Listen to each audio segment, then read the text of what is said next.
Hello and a very good evening. You're watching the news at 6 on Rajya Sabha television with me, Frank Pereira. Here are the headlines. Congress releases election manifesto in Gujarat that shows farm loan waiver, jobs for youth and improving human development index in the state.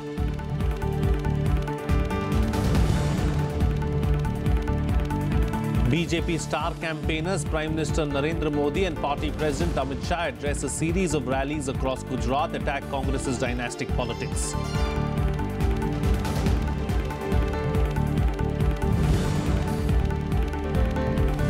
Rahul Gandhi is all set to be the Congress's new party president, files nomination papers today, but party to make final announcement after formality of scrutiny of papers.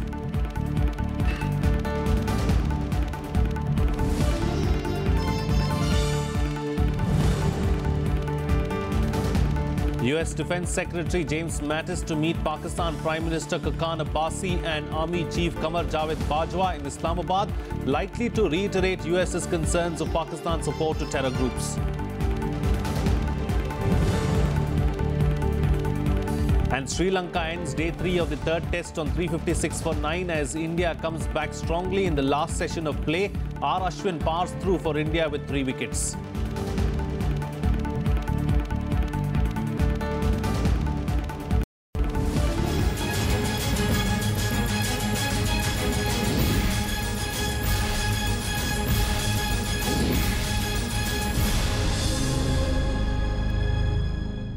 Congress leaders Ashok Gehlot and Bharat Singh Solanki released their party's manifesto for the upcoming Gujarat Assembly elections in Ahmedabad on Monday. Now, the party in its manifesto has promised to waive off farm loans and provide 16 hours of electricity for irrigation. Apart from this, the Congress manifesto has also promised to improve Gujarat's Human Development Index. The manifesto also assures youth employment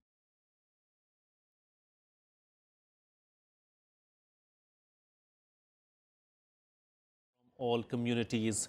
Also focusing on women voters, it has assured a house for every woman from all communities. Human Development Index એનાથી પણ વિશેષ happiness index खुश रहे गुजरात, खुशहाल गुजरात જેમ વિશ્વમાં આપણો જ પડોશી ભૂતાન દેશ છે ત્યાંના લોકો ખૂબ રાજી અને ખુશ રહે છે. Well, there you have it, of course, the Congress releasing its manifesto for the upcoming election in Gujarat. Senior leaders of the Congress present there for releasing the manifesto. Gujarat, of course, will vote in the first phase on December 9th and the second phase of voting will be on the 14th of December. Counting of votes will be along with the Himachal Pradesh elections on the 18th of December. Our correspondent Panchanan Mishra joins us for more from Jamnagar now on the phone line. Panchanan Mishra, the Congress there releasing its manifesto today. What are the highlights of the manifesto? Yeah, Frank, Congress has released this manifesto. It was much awaited, and as the Congress was promising and was saying that once if it comes in the power, the loan of farmers will be waived off. And also the manifesto has promised the separate quota to the partizans. The much talked about issue from the Congress and the partisans, because Congress is seeing a new opportunity in partisans, and as a leader Hardik Patel of Patel community, it is trying to harvest its own crop here in Gujarat, and seeing that when there is Narendra Modi is absent from as the Chief Minister of Gujarat, then Congress is seeing a direct opportunity to get involved in the Gujarat politics. The major highlights are the same that the Congress was talking earlier also. Now it will be seen how the BJP reacts to it. But we are here at Prime Minister Narendra Modi's rally in Jamnagar, and we talked to some BJP leaders here. Then they were quite sure that the people of Gujarat are not going to believe in this Congress strategy, and it will be the manifesto will they are terming the manifesto as a farce. Okay. All right, Panchanan Mishra, we'll have to leave that. Thank you so much for joining us there with all those details. Let's get you more news now from Gujarat, which is witnessing intense campaigning by political parties. Star campaigners of the BJP, Prime Minister Narendra Modi and Party President Amit Shah held multiple back-to-back rallies in different districts of South Gujarat. Chief Minister Vijay Rupani also held a massive roadshow in Ahmedabad. Campaigning for the BJP in poll-bound Gujarat, Prime Minister Narendra Modi addressed 4 rallies in the state on Monday. Continuing with his tirade against the Congress, the Prime Minister said the opposition party can't tolerate or accept leaders from Gujarat. कि जे लोको गुजरात ने any प्रगति ने गुजरात नाम ने गुजरात ना कोई व्यक्ति ने न सहन करी सके छे न स्वीकारी सके छे 9મી તારીખે એવી સજા કરવાની છે. Speaking at a public meeting in Bhavnagar, the Prime Minister said the Congress is once again dividing people on caste and communal lines to seek votes. પીંખી નાખો, ચૂંથી નાખો અને એવું ડોળી નાખો વાતાવરણ કે 2019 આવતા આ ગુજરાત મોદીને જ ગાળો દેતું થઈ જાય તો પછી દેશમાં એમની દુકાન ચાલુ થાય એટલા માટે આ ગુજરાતને સામાજિક તાણાવાણા તોડવા માટે આ મેદાનમાં ઉતર્યા છે. Also on the campaign trail was BJP President Amit Shah. He too addressed a series of rallies in South Gujarat. Congress party की सरकार હતી સોનિયા મનમોહનની સરકાર હતી 10 વર્ષની અંદર 12.5 લાખ કરોડ રૂપિયાનો ભ્રષ્ટાચાર ગપલો ઘોટાલો કરવાનું કામ આ કોંગ્રેસ સરકારે કર્યું. 12.5 લાખ કરોડ. 3.5 વર્ષથી દેશમાં નરેન્દ્ર મોદીની સરકાર ચાલે છે, ભારતીય જનતા પાર્ટીની સરકાર ચાલે છે. અમારા વિરોધીઓનો કોઈ હિંમત નથી ભારતીય જનતા પાર્ટી પર 1 રૂપિયાનો ભ્રષ્ટાચારનો આરોપ લગાવી શકે એવી પારદર્શી સરકાર નથી. Among other leaders, incumbent Chief Minister Vijay Rupani held a road show in Ahmedabad. The two-phase assembly elections in Gujarat will take place on the 9th and 14th of December. Results for the 182 assembly seats will be declared on the 18th of December. Bureau Report, Rajya Sabha TV.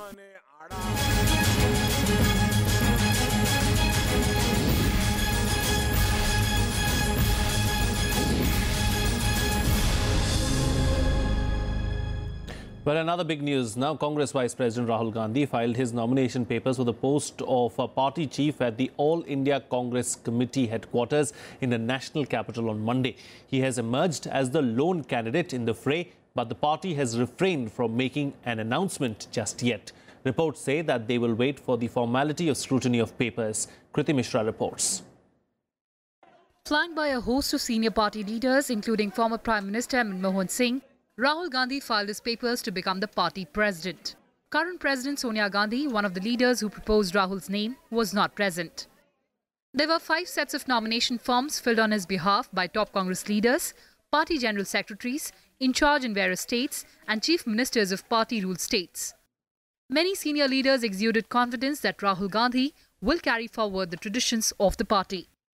Rahul ji has been the darling of the congressmen and congresswomen, and this is yet another step in his quest for serving the people through the Congress party.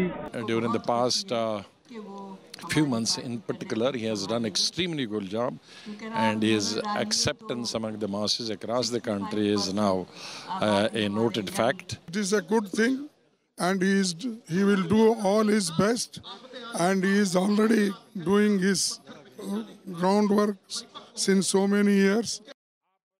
Meanwhile, Prime Minister Narendra Modi took a dig at Rahul Gandhi's expected elevation while addressing an election rally in Valsad. અને જે જમાનત પર હોય, જામીન પર છૂટ્યા હોય, Congress party એને અધ્યક્ષ બનાવવા માટે મજબૂર બને એનો અર્થ એ થયો કે કોંગ્રેસ પાર્ટીએ દેવાળું ફૂંક્યું છે કે નથી ફૂંક્યું. The Congress has, however, rejected the charges and instead questioned BJP over internal democracy. कौन अगला बीजेपी का अध्यक्ष बनेगा, कौन मुख्यमंत्री बनेगा राज्य में, कौन बनेगा प्रधानमंत्री, उनको क्या अधिकार है कहने का. पर वो बौखला गए हैं, इसलिए ऐसी भाषा का ऐसी टिप्पणी करने का उन्होंने तय किया है. The process of filing of nominations started on Friday and Monday was the last date for filing nominations. The last date for withdrawal of candidature is December 11. The anointment of Rahul Gandhi as the Congress president will herald in a new era in the 131-year-old party and also draw the curtains on more than 19 years of uninterrupted tenure of Sonia Gandhi. An era ends in the party as Sonia Gandhi, the longest-serving president of the party, makes way for Rahul Gandhi. But challenges are in profusion for the Gandhi side. He needs to revive and rebuild the party for the 2019 general elections, strategize to win assembly elections, and also strike a balance between the young and the old guard within the party. And how he does all that would be keenly watched in the days ahead. Reporting from Delhi, with camera person Sudhanshu, I'm Kriti Mishra for Rajya Sabha Television. Well, a weather update now, where Cyclone Oki has moved away from the Lakshadweep Islands towards the northwest direction. It is expected to reach South Gujarat, North Maharashtra coasts. The Met Department has issued a warning of heavy rainfall at isolated places over South Gujarat. Fishermen have been advised not to venture into the sea. The death toll due to the cyclone in Kerala and Tamil Nadu reached 19. Relief operations are in full swing in all the affected areas and will continue for 2 more weeks in Minikoi and Kalpeni Islands of Lakshadweep. 10 naval ships have been deployed for cyclone relief. Meanwhile, Defence Minister Nirmala Sitharaman reviewed the search and rescue operations in Kanyakumari with senior officers of the Navy, Coast Guard and the Government of Tamil Nadu. She assured that search and rescue operations in high seas would not be stopped or diluted till all fishermen were brought back safe. The combined operations of the Navy, Coast Guard and Air Force have ensured that over 600 fishermen stranded at sea have been rescued.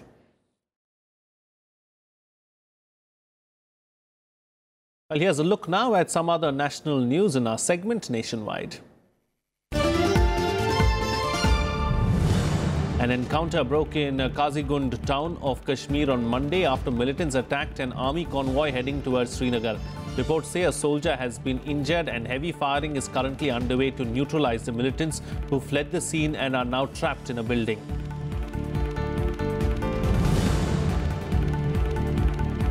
Renowned sand artist Sudarshan Patnaik was hospitalized on Monday after he was attacked by an unidentified person and suffered injuries at an event in Puri district of Odisha. Patnaik has been admitted in the Puri district hospital. According to reports, the accused had attempted to snatch Patnaik's wristwatch at the International Sand Art Festival. Patnaik is the brand ambassador of the 5-day-long event taking place near the Sun Temple of Konark.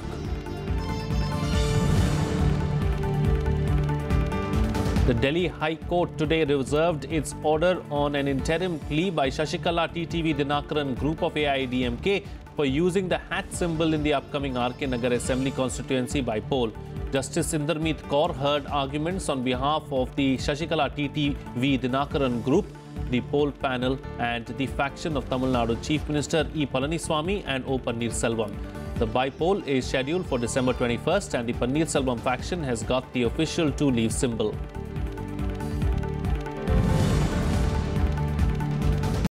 The Supreme Court today directed the special investigation team probing allegations against former CBI Director Ranjit Sinha in the coal scam cases to submit a status report before it. A 3-judge bench headed by Justice M.P. Lokur asked the SIT to file the report within 4 weeks. The Supreme Court had on January 23rd constituted the SIT headed by the CBI Director to look into prima facie allegations against the former CBI chief of trying to influence the probe in the coal scam cases. It's time for a short break now, but news and updates will continue on the other side. Stay tuned, we'll be right back.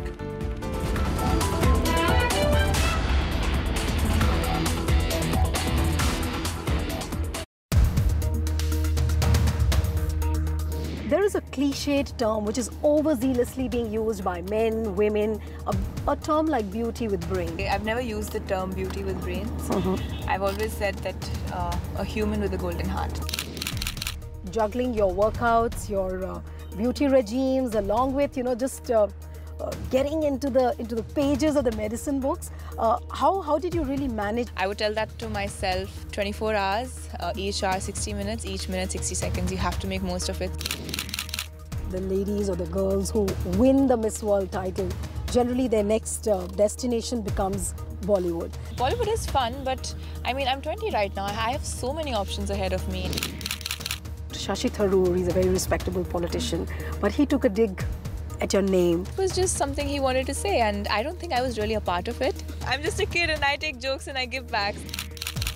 Your sweet little gesture where you shared your wardrobe with Miss South Africa. Indians really know how to live together and women support each other, and that is something that is what Miss World is about.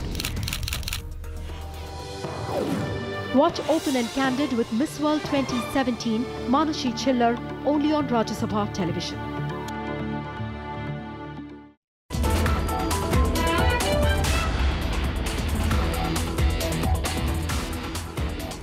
Welcome back. You're watching Rajya Sabha television. Well, the air quality index remained in the very severe category on Monday, 18 points higher than the 351 average recorded on Sunday. The situation is likely to remain the same until Wednesday, but the Met Department predicts cloudy skies with light rains, which is expected to wash up some of the pollutants. A blanket of smoke covered the national capital region for the second consecutive day. Low temperature and absence of winds resulted in very poor air quality. According to the Central Pollution Control Board, the concentration of the most dominant pollutants, PM 2.5 and PM 10, reached levels as high as 276 and 455 micrograms per cubic meter by Monday afternoon. Very poor air quality index means people with existing respiratory or cardiovascular diseases will be affected. Others may also develop respiratory illness on prolonged exposure.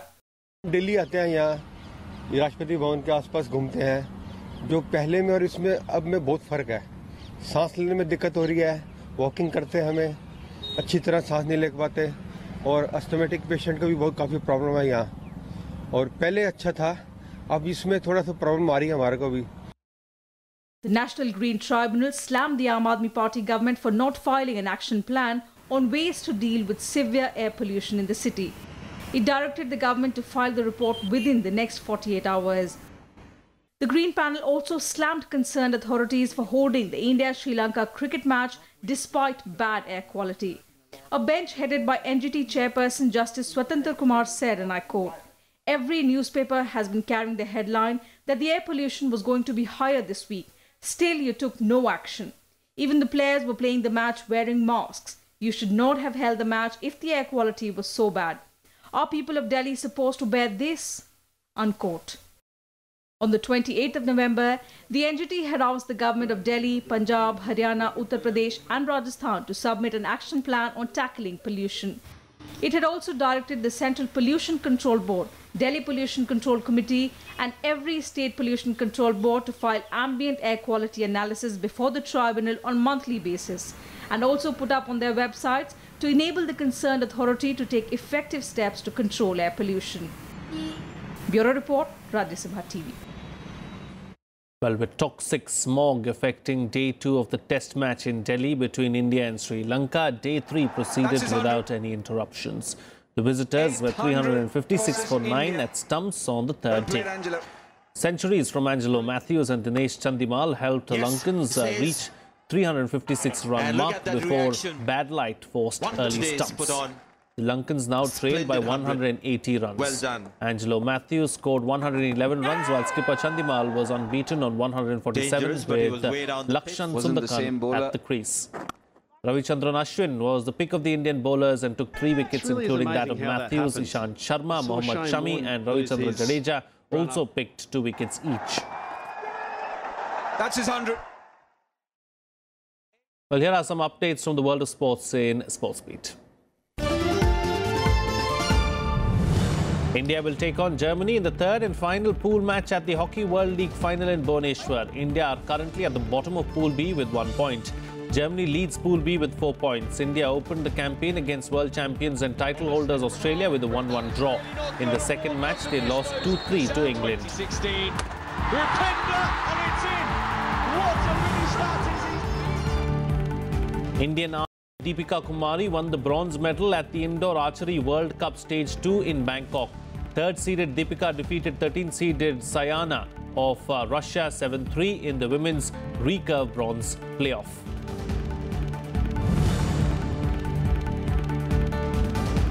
Rutvika Shivani Gadde beat Riya Mukherjee in the women's singles final of the Tata Open International Badminton Series. Rutvika defeated Riya 21-12, 23-21 in a 40-minute long game. In the men's singles final, Thailand's S. Thamasin defeated India's Lakshya Sen 15-21, 21-14, 21-19.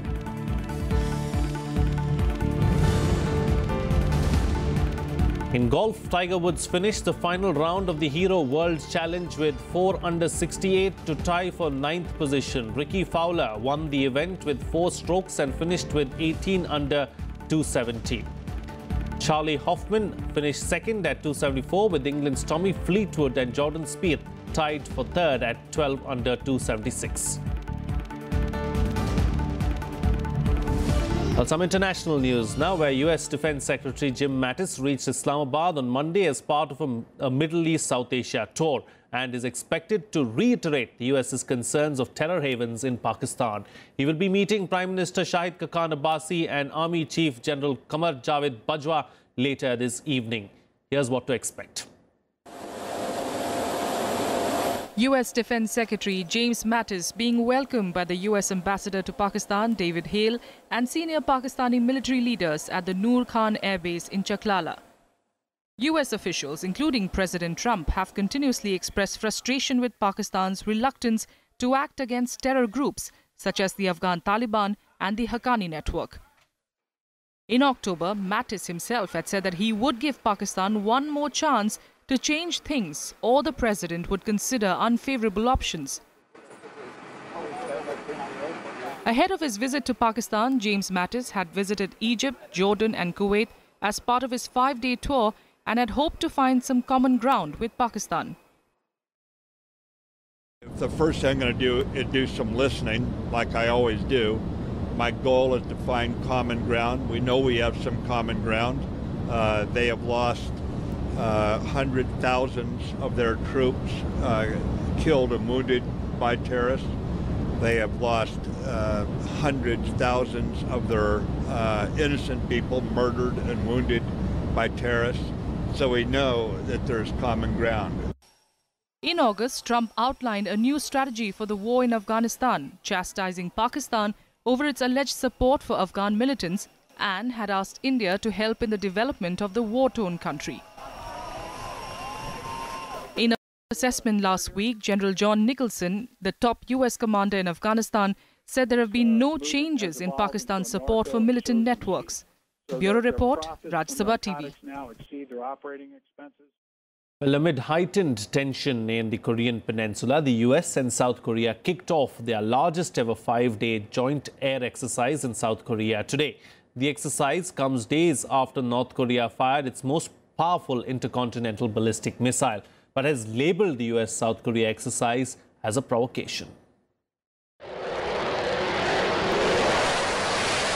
In a show of strength, United States and South Korea launched their largest ever joint air exercise at the South Korean air base in Gwangju on Monday.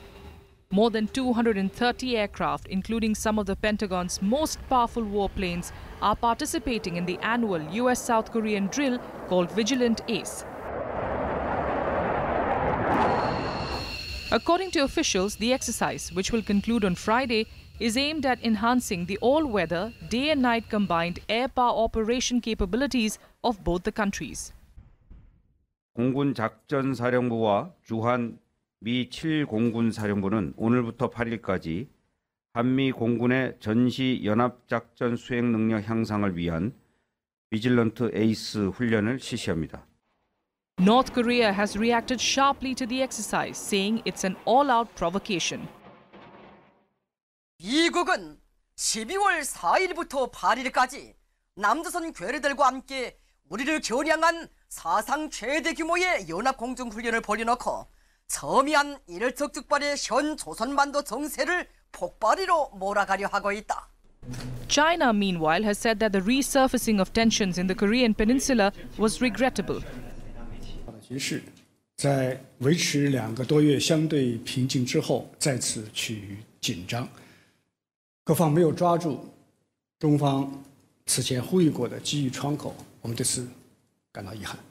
In November, the Trump administration had placed North Korea back on the list of state sponsors of terrorism 9 years after it was removed from the list. But just last week, North Korea tested its most advanced intercontinental ballistic missile yet, putting the continental United States within range. Bureau Report, Rajya Sabha TV. And finally, we end the bulletin with veteran Bollywood actor Shashi Kapoor passing away in Mumbai earlier today. He was 79. The yesteryear superstar had been unwell for the past several months and breathed his last in a Mumbai hospital. Born as Balbir Raj Kapoor, he appeared in several Bollywood films, also acting in some English films. The youngest son of Prithviraj Kapoor, Shashi Kapoor, was honoured with the coveted Padma Bhushan by the Government of India in 2011. I'm going to leave you with these visuals. May his soul rest in peace.